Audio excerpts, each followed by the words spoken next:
Member Punjab assembly सारा अहमद ने पाक भारत कशीदगी पर असेंबली में करारदाद जमा करा दी। ये ऐवान इस करारदाद के जरिए खित्ते में पाक भारत कशीदगी पर तशवीश का इजहार करता है। ये इस करारदाद में कहा गया, ये ऐवान पहलगाम वाक़े के बगैर किसी सबूत के पाकिस्तान पर भारतीय हुकूमत के झूठे इल्ज़ामात की मजम्मत करता है।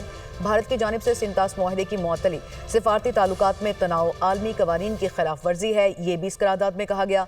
ऐसे इकदाम खित्ते के अमन इस्तेहकाम के लिए संगीन खतरा है और पाकिस्तान पुरअमन मुल्क है जो हमेशा मसाइल के पुरअमन और सिफारती हल का ख्वाहिशमंद रहा है। ये भी इस करारदाद में कहा गया, जो कि मेंबर पंजाब असेंबली सारा अहमद ने पाक भारत कशीदगी पर असेंबली में जमा कराई है। मेंबर पंजाब असेंबली सारा अहमद ने पाक भारत कशीदगी पर असेंबली में करारदाद जमा करा दी। ये ऐवान इस करारदाद के जरिए खित्ते में पाक भारत कशीदगी पर तशवीश का इजहार करता है। ये इस करारदाद में कहा गया, ये ऐवान पहलगाम वाक़े के बगैर किसी सबूत के पाकिस्तान पर भारतीय हुकूमत के झूठे इल्ज़ामात की मजम्मत करता है। भारत की जानिब से सिंतास मुआहदे की मुअत्तली सिफारती ताल्लुकात में तनाव आलमी कवानीन की खिलाफ वर्जी है। ये भी इस करारदाद में कहा गया। ऐसे इकदाम खित्ते के अमन इस्तेहकाम के लिए संगीन खतरा है और पाकिस्तान पुरअमन मुल्क है जो हमेशा मसाइल के पुरअमन और सिफारती हल का ख्वाहिशमंद रहा है।